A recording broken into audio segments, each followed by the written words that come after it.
So I already got your message saying that you feel like you're easily playing 150, but yeah, no faster, no faster.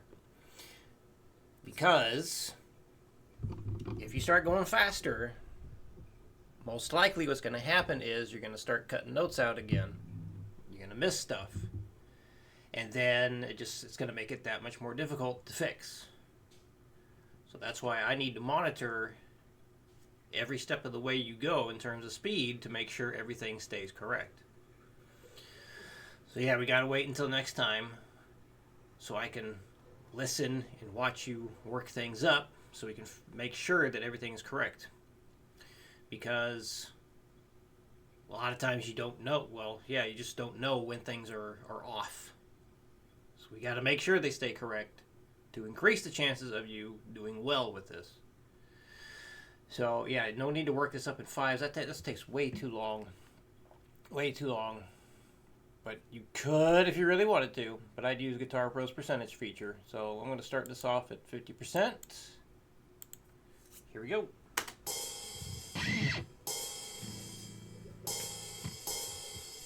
Middle finger to start.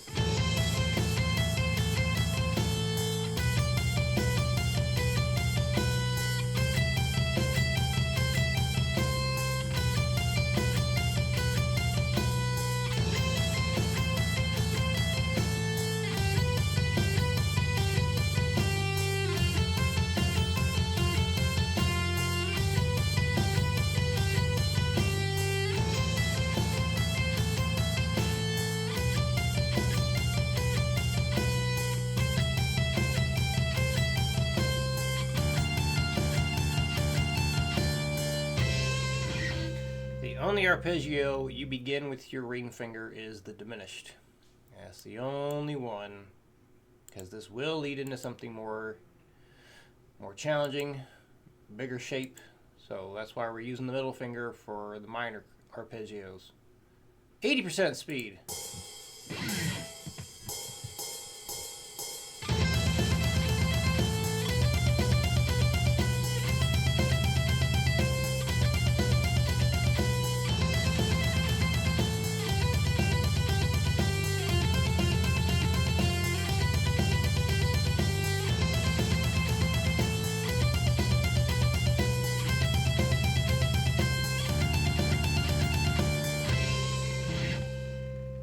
And 100%.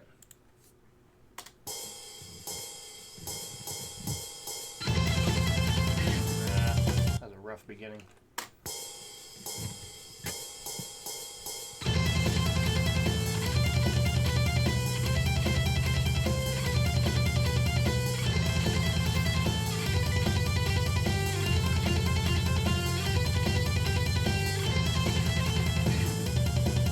I used the wrong finger.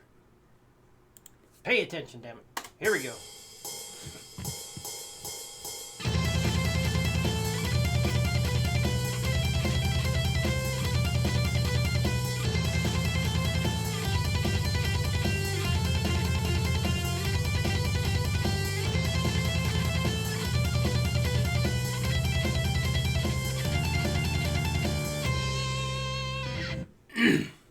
All right.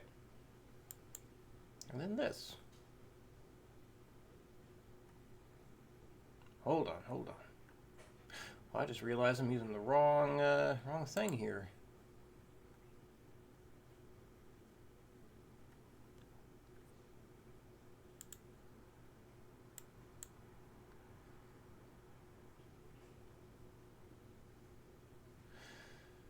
So really, the riff is like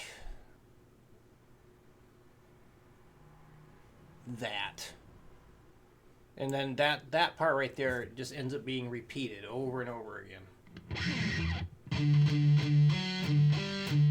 But that's the first part. You just leave your middle finger down.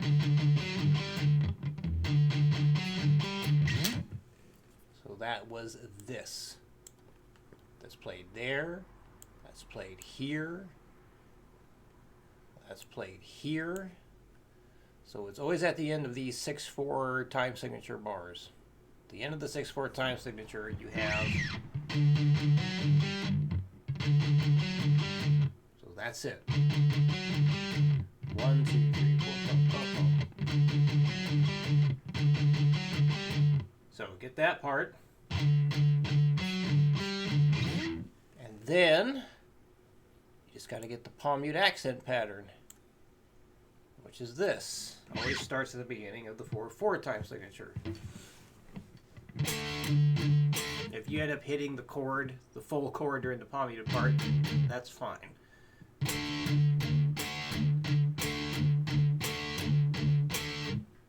So basically, you got let's see, that's 1, 2, 3, 4.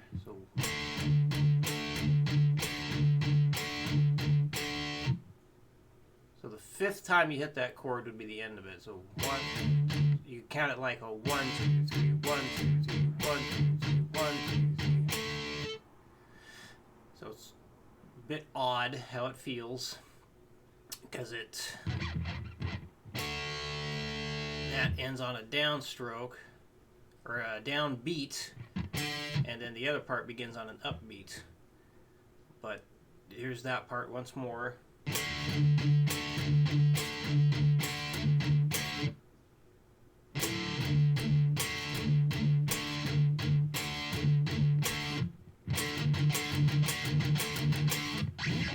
And then you put them both together. And it's really, again, just this part that's being looped again and again.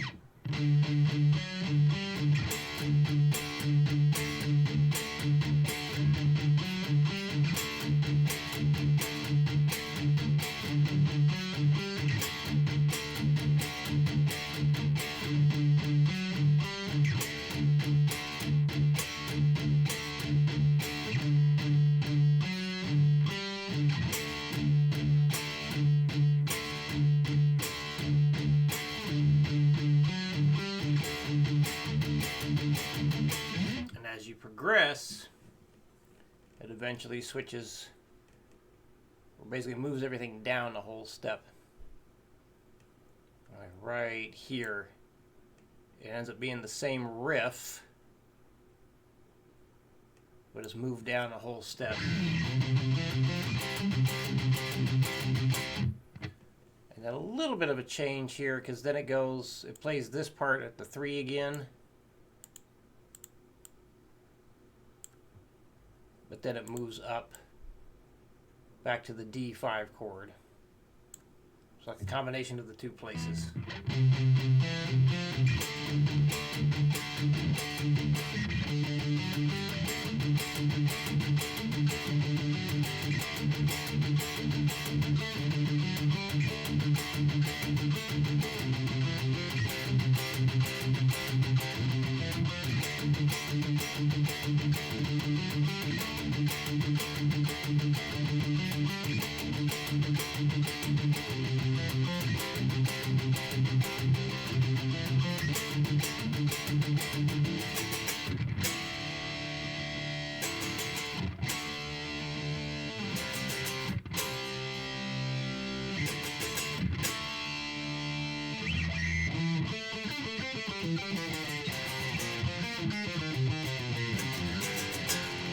Anyway, there we go.